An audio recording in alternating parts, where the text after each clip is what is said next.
Afternoon, guys. It's Working, bringing you a quick update on Bitcoin. Hope you guys are having a wonderful afternoon. I do apologize, guys, for the lack of updates over the last few days. Our household has just been sicker than a dog. Something's going around up here. But anyway, still not feeling that great today, but wanted to get a quick update out to you guys. We're looking at Bitcoin. This is the 1 week chart on Coinbase. And last time we spoke, guys, or the last, maybe it was the video before my last one, I was discussing how extended this weekly chart is and to expect a pullback. And of course, that's what we had seen the following week.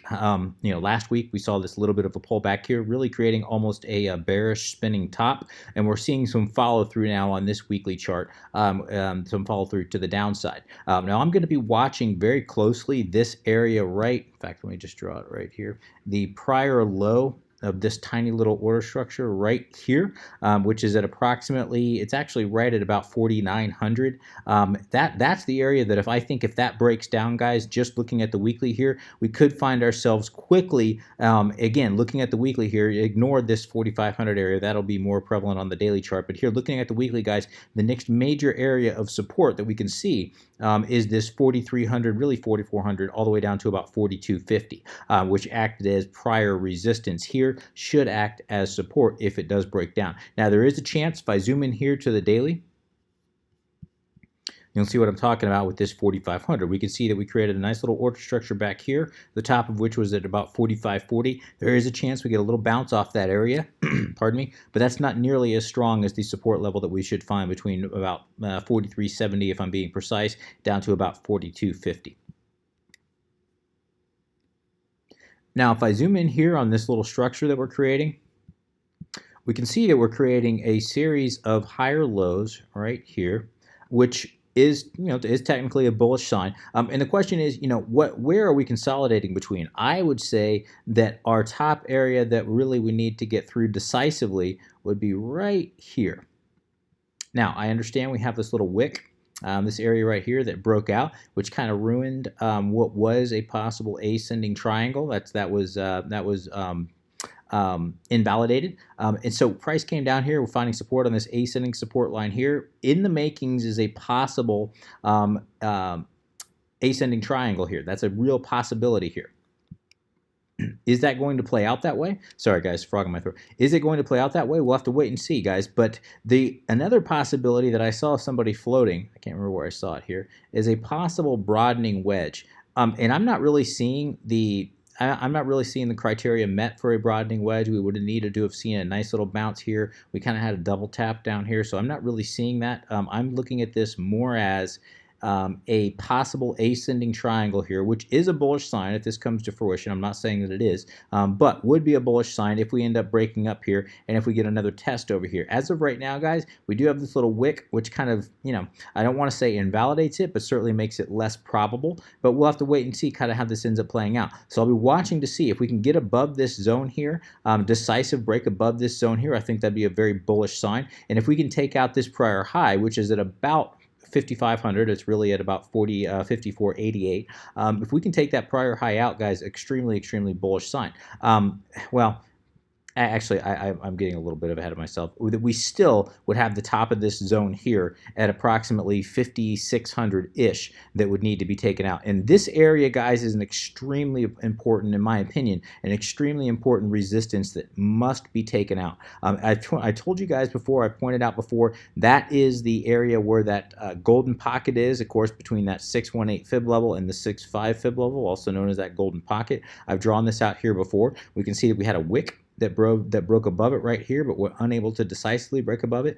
So this area right here, the top of this area, is really that golden pocket that needs to start acting not as resistance, but as support. And if that does happen, guys, if we break above this zone and what was resistance starts acting as support, that's when that will be the most bullish sign we've seen. And we've seen some pretty bullish signs. We've seen a nice increase in volume. We've seen this nice little rounding pattern here at the bottom.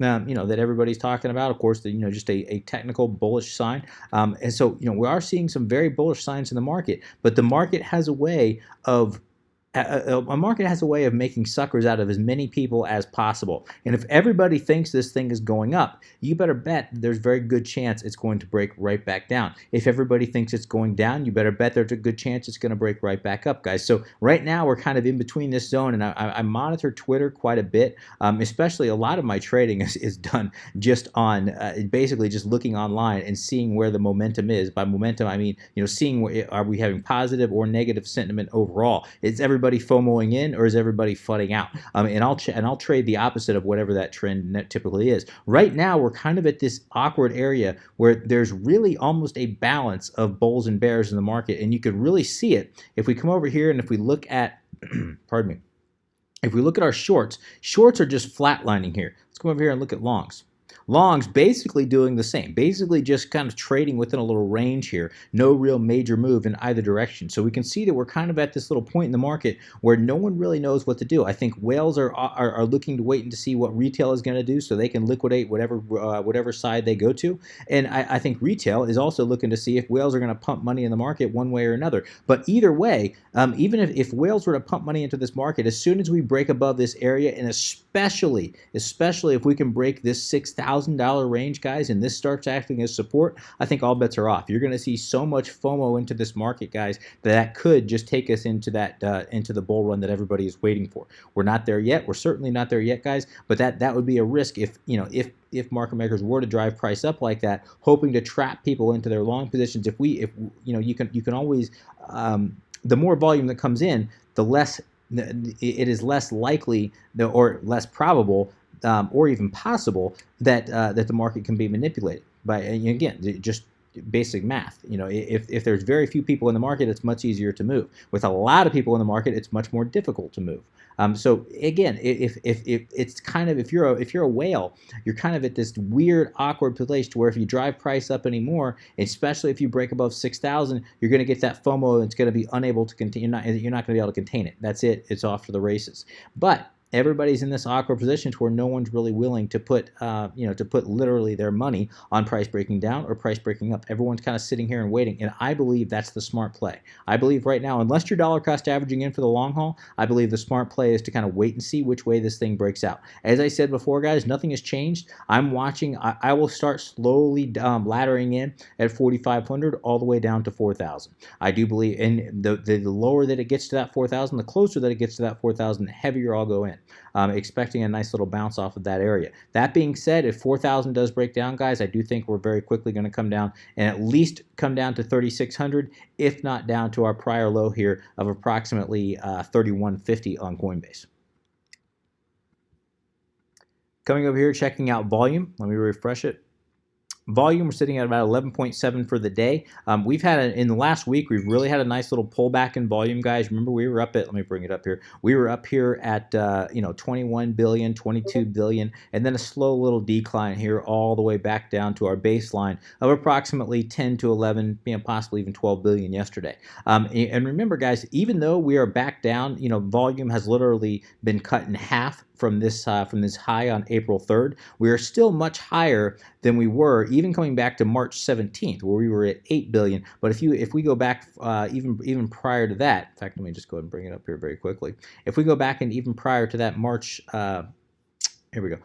Go all the way back into February, we're at 5 billion, 6 billion, 7 billion was a good day. Really 5 billion was the average. So you can see from the average of January and February, we're literally at double the volume we were there. That's a good sign.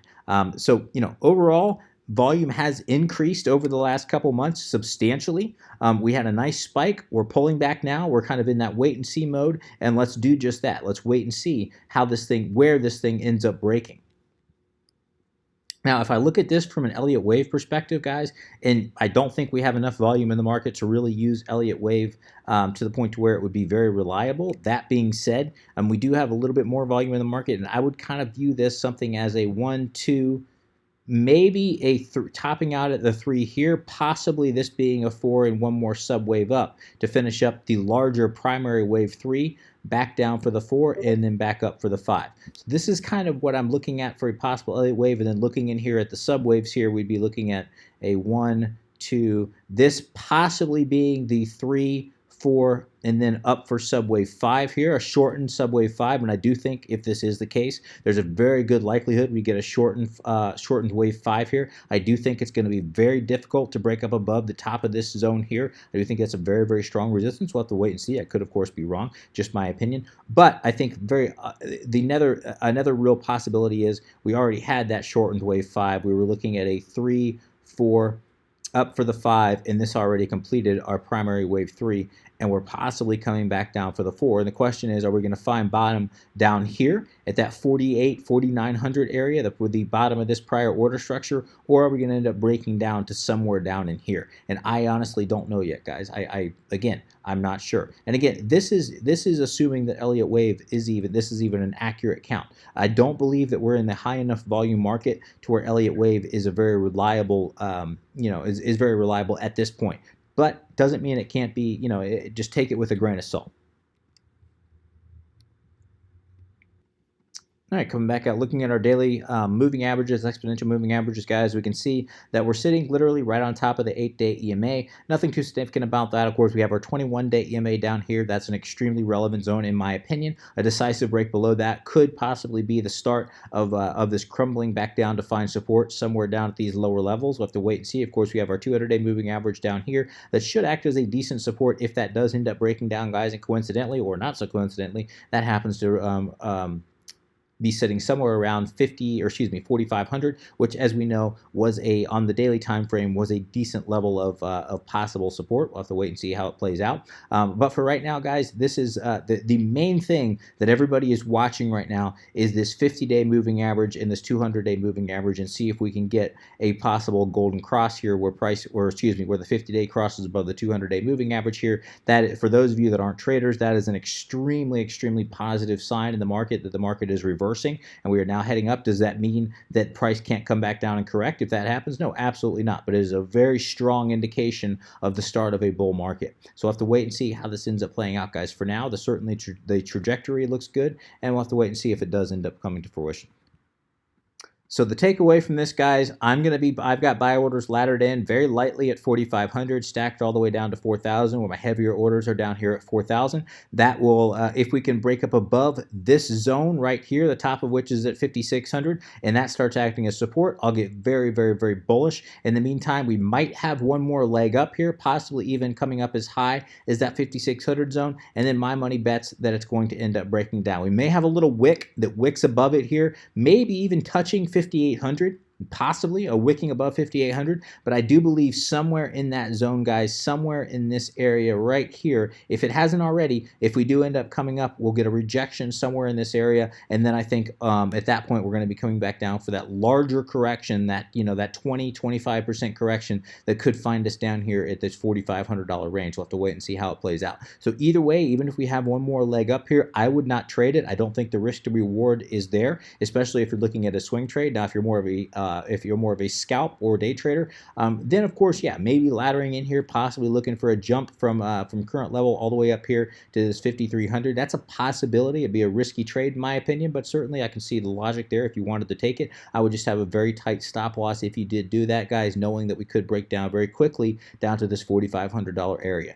So I'm going to go ahead and wrap things there, guys. If you have any comments, questions, suggestions, please let me know in the comment section below. As always, would appreciate an upvote if you have enjoyed this content. I do apologize for the again, guys, for my cold. It's just been a rough last few days, really the last week or so, but hopefully I'm on the mend, guys. We'll see you next time. Take care.